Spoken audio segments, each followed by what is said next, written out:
Everyone. I remember that a while back, I wanted to record me talking with like drinking my morning coffee in the mornings. So here I am with my morning coffee, talking about whatever. And today I wanted to talk about feminine mysteries. So partly, I said in January, I believe that I wanted to kind of keep track of the creativity and keep you guys updated, you all updated on the things that I do that are creative in some way, shape, or form. And I didn't do that for February. So here I am in March, and I was seeing, especially because it was January, it was before Valentine's Day, that a lot of people on like TikTok which TikTok is like a platform that I'm like, about. But whatever. I was seeing on TikTok there were people that were showing their jewelry boxes that they made for Aphrodite. And I thought that was cute. I did create it, or at least I finished painting it. I haven't decorated it or like put cute things on it just yet. So that's the next thing. So we'll see how that goes. And then maybe when I finish the full product, I can show what that looks like and go from there. Talking about Aphrodite and the jewelry box that I made, I want to talk a little bit about feminine mysteries. March is the month of, International Women's Month. So I wanted to talk a little bit about feminine mysteries, but not like what we have out there. But I wanted to talk about something that's a little bit more or less talked about, which is the part of rest and the part of introspection. I am not initiated in anything regarding feminine mysteries except for the fact that I gave birth. And that's an initiation, right? So initiated into motherhood, um, and the fact that I menstruate.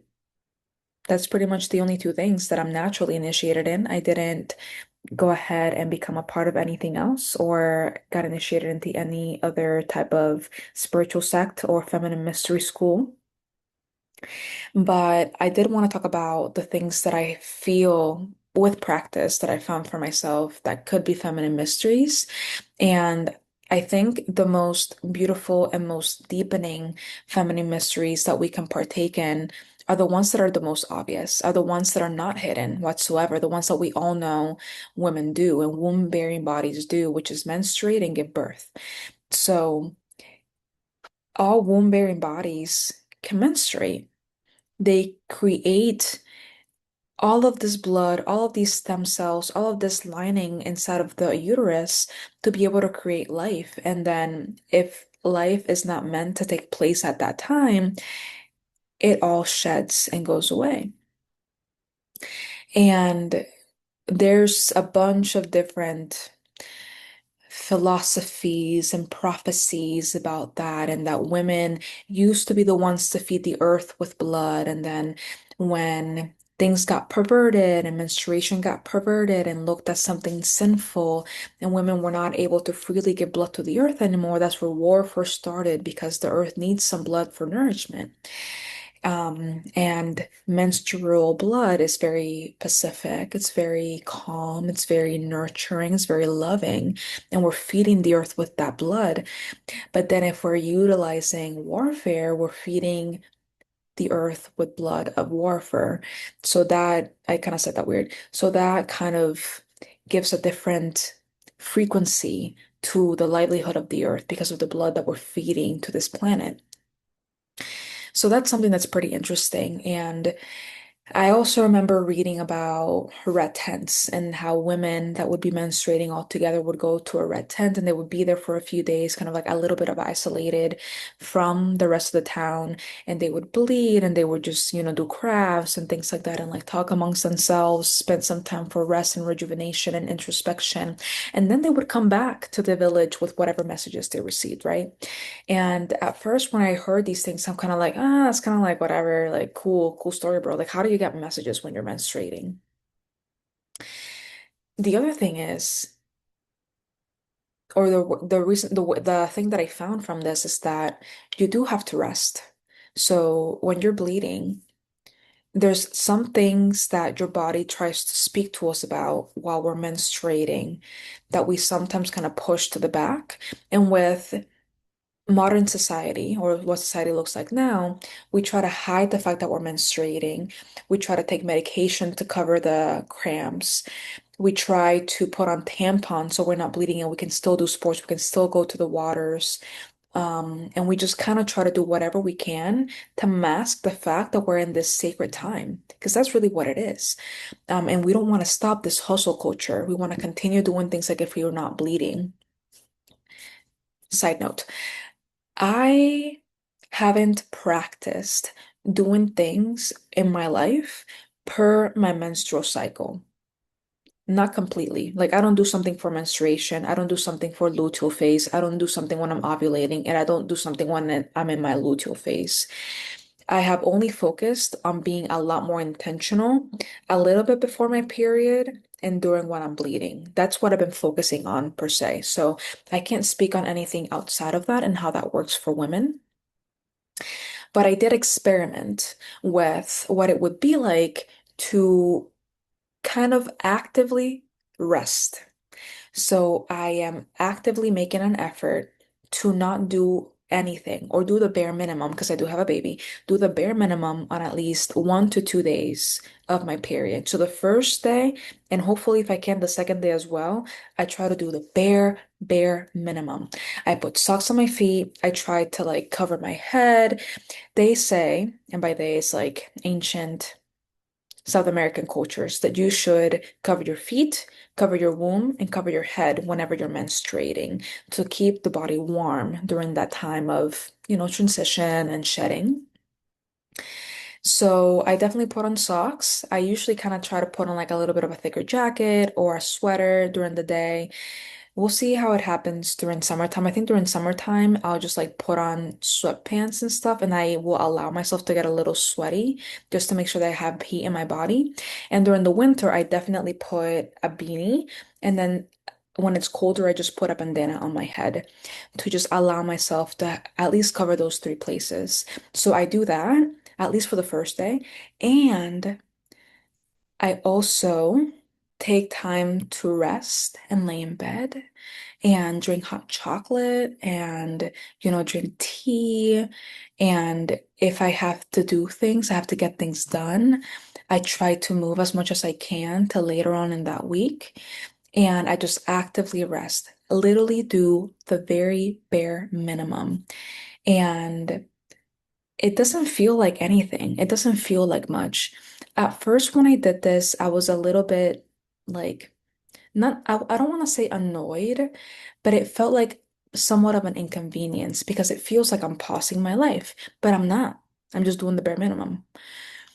And after a few cycles of this, I want to say maybe like after like 6 months of me really taking time to, and everybody will be different. So I'm saying that it doesn't just happen after one cycle. I'm saying that it's not going to happen like after a few cycles. It can take a year, it can take a few months. It depends on you, right?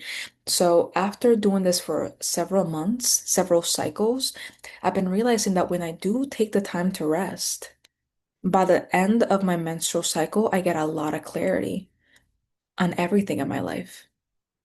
And it didn't happen before when I was super busy and doing things and pretending that I wasn't menstruating. But when I took the time to rest and acknowledge, okay, I am bleeding.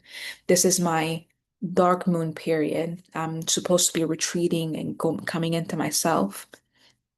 I realized that if something's happening over my life, because usually during the luteal phase, a lot of things kind of like come and boil up to the surface, a lot of emotions, a lot of situations. And they might not be grand every month, they might be subtle, but things come up. There's questions that you have naturally. And by the end of the menstrual period, I would always have clarity. I'm not pulling cards. I'm not actively asking questions. It's just like sitting in that stillness and sitting in that nothingness and sitting in that reverence for myself, my body, and my menstrual period. By the time that I'm done with it, I received the gift of prophecy to an extent. I received clarity. So I think that is a feminine mystery that we're overlooking. And it's a mystery because I can talk to you about it and you're going to be like, that sounds whack, or like, that doesn't sound like it's true.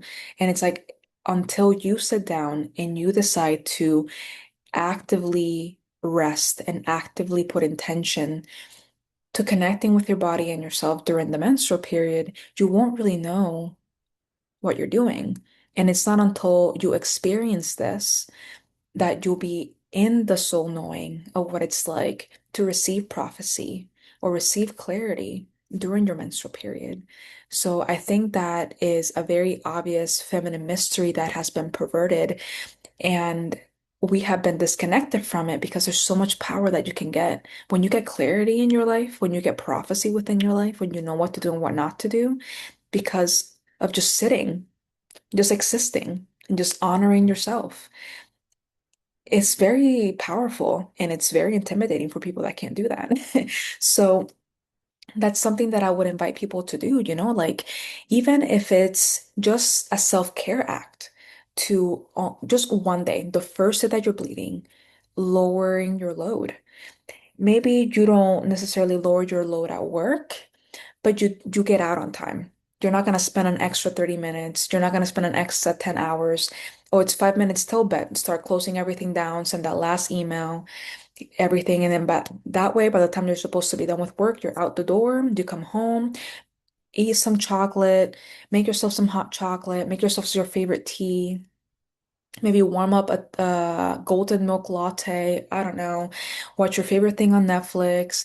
I wouldn't, I don't know how you feel about wine, but like if you want to drink like a red glass of wine, depending on what your personal beliefs are and if that coincides with your spiritual beliefs and your practices in your body, maybe a glass of wine would be more beneficial for you than hot chocolate in that moment, even though I know that chocolate does have healing properties for women and for menstruation. But yeah, and then the other thing would be regarding menstruation is that your body speaks to you once a month about a recap of what happened. So, for example, if you're cramping a lot, that is a sign of something that's slightly out of balance in your life. If your blood smells, the way that it smells is also speaking to you because my blood doesn't smell. Sometimes it does. And when it does, I'm like, okay, hold on. Like I'm eating something that's not completely right, or I'm doing things that are not completely like the best for me. But I had, especially when before I was pregnant, because now after giving birth, like my body's kind of like coming back to neutral. So it's like adjusting. But before giving birth, I would not cramp. My blood would not smell. And my biggest indication would be like if I was cramping, okay, like what's going on in my life? What have I been ignoring? What do I need to pause for? What do I need to slow down for? Am I anxious? Is that coming up through my cramps? And that's something that you have to ask yourself. I can't sit down here and tell you, oh, if you're cramping during your period, it means this. I can't tell you that. You have to sit down with yourself and over time try to find the patterns and see what that means for you. Because it could be um, PCOS, it could be endometriosis. I hope I said that right. It could be fibromyalgia. It could be a bunch, like a cyst in your uterus. It could just be that maybe you have a fast lifestyle. It could be so many different things. And you have to sit with yourself and figure that out. Now, disclaimer, if you do have a condition where that is in regards to your womb and your womb space that affects your menstruation, there are some things that you're going to have to do, like take medication and do certain practices and things of that nature.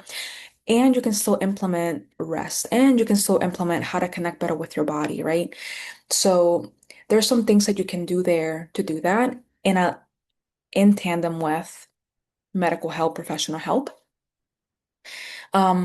But regardless of that, you can still try to connect to your body and still try to figure out, okay, why are cramps coming up while I'm on my period? Because it's not supposed to happen. And I know this because I don't get cramps.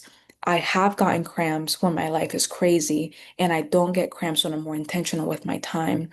And that may not be the case for everybody, which is why I'm inviting you to, figure out for yourself why you're receiving cramps. But ultimately, cramps are not supposed to be the norm for menstruation. And PMS is not supposed to be the norm for menstruation either.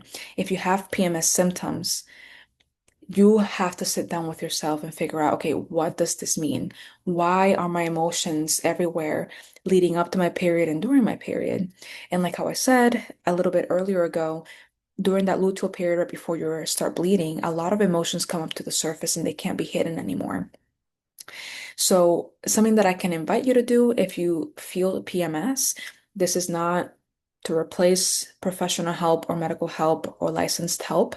This is just something that I invite you to do if you feel like you're doing that in tandem at the same time as you're getting other help as well, would be to just journal about your emotions or find a talk therapist or, have a friend that you can kind of like talk about with these things.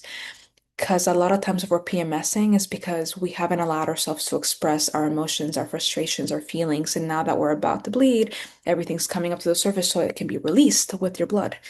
So that's that. If it smells, I find for me, so you have to figure this out for you. I find for me that when my blood smells a certain way, it's more so because of what I'm eating and how it might be affecting my body. Like if I eat junk food before my menstrual cycle, my blood smells interesting. If I don't eat junk food before my menstrual cycle, my blood doesn't smell. And I did that myself. Like I experimented with it. I was like, all right, I'm gonna eat some Cheetos, Doritos, let's see how it goes. Okay, interesting. Now this time I'm not gonna do it. Let's see how it goes. Like, oh, no smell. Interesting. So I'm saying all this because I've experimented with it and I found what it means for me, right? So I'm asking you and inviting you to experiment it with yourself and see what it means for you. Um, so it's pretty cool. And then also depending on the blood that you get, right? Like if on the first day, I think that you can measure what the blood is trying to say to you on the first day of your cycle the best because on the first day it's the start of the bleeding, right? So if on the first day you're getting like dark brown blood, that means that it stayed there a little bit longer, right? It's more stagnant blood, which means that you have to invite some more movement into your body. You have to start doing some more somatic things in your body to help release that stagnation that's building in there. If it's more pink, like if it's a lot more faint, more pink, that means that you might not be nourishing your body enough, whether that's through hydration, through food, or just your body in general. Now, if it's just like that standard beautiful scarlet red, then you know that, like so far your life is in balance, right? Because there are some times in our life where we are asked to rest a little bit more, and there's other times in our life when we're asked to move a little bit more. So whenever it's just red, you're in balance and you're in harmony. I like harmony better because harmony doesn't have this visual of like the two scales that are equal because sometimes harmony looks like this and sometimes harmony looks like this. Sometimes it looks like this and sometimes harmony looks like this. So whatever harmony you're living, it can be seen in your menstrual blood as well. Now, another feminine mystery that I think is not hidden, that is obvious, would be that of birth.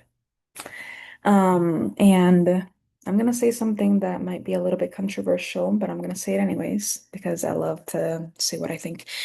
I think that birth is very beautiful.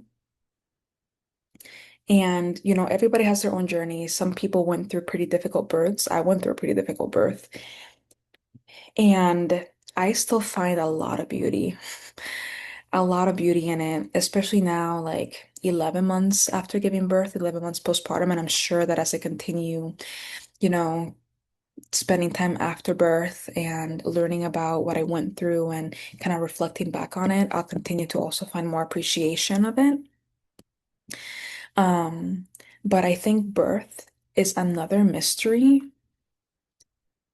that is obvious that we hold as women, another feminine mystery that has been perverted, that has been, that society has made us kind of disconnect from the sacredness of it.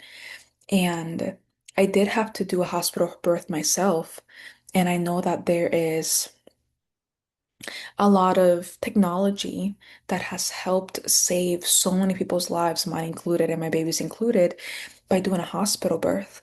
And I also know that births that were outside of the hospital, that are at home, that were in the traditional midwives' homes, they were very sacred. It wasn't a sterile environment. It was a very intentional space where altars, ritual, ceremony, and that kind of void for a feminine mystery to occur naturally would be allowed. So I think birth is another feminine mystery that women, womb-bearing bodies can experience and can be initiated into or initiated through. And I think that this is something that I've been thinking about myself. You know, a lot of shamans or shamanic people go through a near-death experience. They go through an initiation that replicates what it would be like to be dead, or they literally go through a situation where a normal person would die. And instead of dying, they survive or they do die, and then they come back from the dead, and then they're initiated into some sort of spiritual path or spiritual gift where they can be that shaman. And I think that women have that natural ability to go through a similar near-death experience with birth. And not that everybody that gives birth is a shaman, but one, not every woman sadly makes it through. And two, not everybody has the access to be able to give birth to another human being. So this is something that is sacred. This is something that is super important and powerful. And it's a mystery that is obvious. And if you don't take the time to really immerse yourself in the sacredness and the mystery of the birth, it's going to completely just go over your head. And it's just going to seem like any other sort of natural phenomenon. And it's something that's very powerful. And it's a mystery in and of itself. You know, like scientists up to now still cannot understand how life is created, how that spark of life just kind of like instills itself when the egg and the sperm come together. They're still trying to figure out what that Z factor is, and they don't know unless, well, I'm not going to get into that. As of right now, we don't know what that is. It's just the grace of God. It's just the grace of that higher power that just breathes life into this new being that's being formed. Just like thousands of myths of human creation talk about it. You create a clay, and another deity, another energy, another God breathes life into that clay. And that happens in the womb of women every time someone gets pregnant. And it's so beautiful. And if you want to tap into the feminine mystery of that, you have the ability to. You know, another thing that I feel is controversial with birth is this sad Christian belief that childbearing pain is a curse. And I think that's the biggest bullshit I've ever heard in my life. Like, I think that it is so sad to hear women truly believe that childbearing pain is a curse inflicted upon us from God. Like the amount of self-hatred that you have to have subconsciously for you to really believe that child pain is a curse is really sad. From my point of view, I don't think that child pain is a curse. I think that child pain is the gift of birth. And that might be hard for some people to swallow, but and not everybody's ready for that conversation. But I think that's the mystery of it, of birth. If we don't have, while we're giving birth, if we don't have that gradual uncomfortability and that gradual force and contraction in our body, one, We are not going to know that we're giving birth. Two, our body won't be able to make the space to push out the baby. Three, our body will not be able to actually push out the baby because it's the contractions and the pain that speak to our body to know what position we should be in, that the baby's coming, that we're ready, and we're here. Four, if we don't feel the pain, we won't know that we need attention. We won't know that we need support. We won't know that we need help. And it was the pain that I felt after birth that alarmed everybody that I was not okay and I was gonna die. It was the pain leading up to the birth that let us know the baby's not okay. Ashley's not okay. We need to do something about this. And on the other side, it's the pain leading up to birth that allows you as the mom to move your body,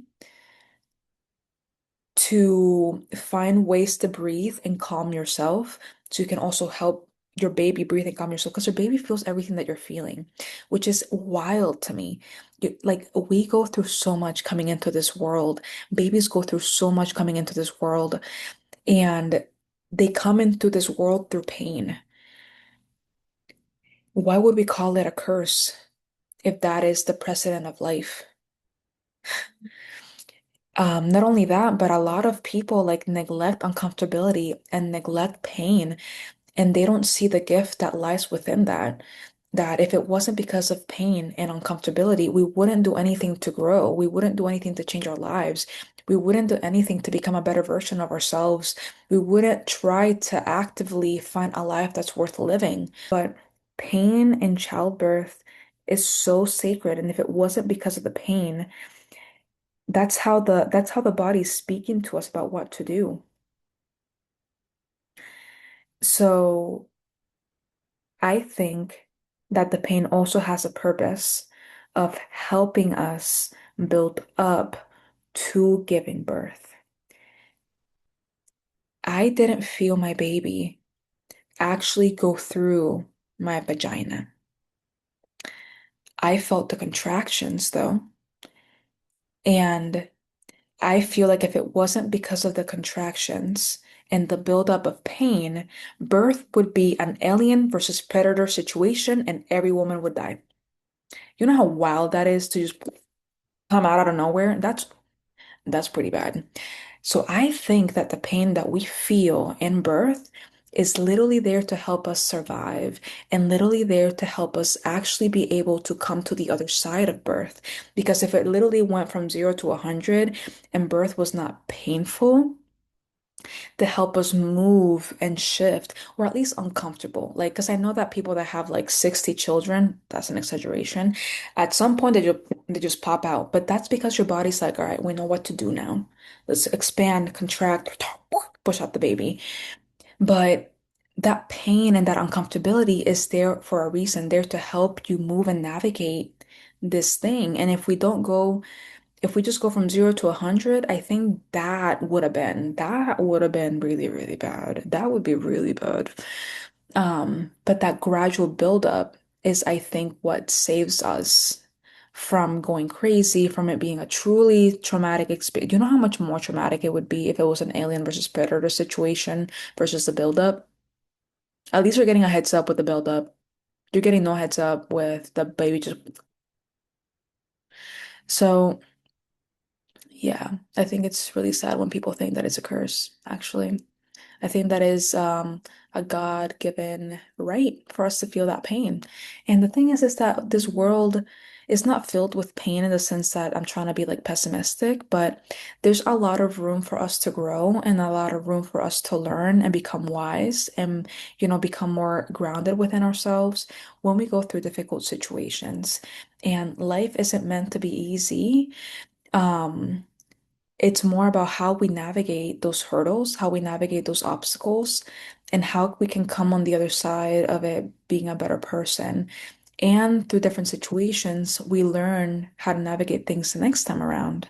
Like if you learn that, for example, you have a friend that's backstabbing you and that's painful, then you know, okay, next time I want to kind of get to know this person a little bit more before I just open up my heart and spill all my guts to them. And it's not, again, to be pessimistic. It's so that way you're more in alignment with who you are, what you want to attract, who you want to be around. Pain has a purpose. It does. Um, Not that I want to live in pain all my life, right? Like, but it's a balance. Like we live in a spectrum of good feeling and bad feeling, and our life is always going to navigate within the spectrum and find a different degree of that spectrum. So, yeah, birth is a spiritual thing in and of itself, and kind of going inside, tapping into your body, tapping into your baby as it's being created into the womb, tapping into the fact that as a woman you have that power and that gift to create life is amazing. Because men don't create life, even though they say that God is a male deity, which that's, I think, also whatever. Pain is so beautiful, and women bodies are the ones that create this thing. And I think if God created life, God is at least a woman, at most, both combined. But again, that's a different conversation. So these are a few of the feminine mysteries. These are a few of the feminine mysteries that I think are obvious, that are not hidden, that not a lot of people tap into. And if you do take the time to connect to your menstruation in a different way, I promise you, you will see eventually. Maybe I don't promise. Don't take my promise to heart. I don't promise anything. Disclaimer. I saw and I found for myself that I was able to receive so much clarity, and I can see where the gift of prophecy comes from when you connect with your menstruation. And birth, that's a whole other thing. I have grown to appreciate it. Maybe in a few years, I'll tell you more about the feminine mysteries of it because I'm still wrapped up in all of it. But yes, if anybody has any resources, any information, if anybody has tapped into the mysteries of menstruation or birth and wants to share information below in the comments, feel free to do so. And I'm excited to see what your journey is. If you come back and you're like, oh my God, Ashley, like I did a few cycles of introspection and I can see what you mean, or oh, I haven't been able to tap into it yet, but I do feel like my life is a little bit more calm, a little bit more intentional. Share with me below. I would love to see the positive results of this. So, yeah, thank you for listening to another podcast, another episode. And then hopefully for next month, I'll give you another creativity update about what I've done for creativity. Because as of right now, it's just painting a jewelry box for Aphrodite. So maybe next time I'll have it finished. I make no promises though, giving myself leeway and flexibility on that one. But yes, until next time, y'all.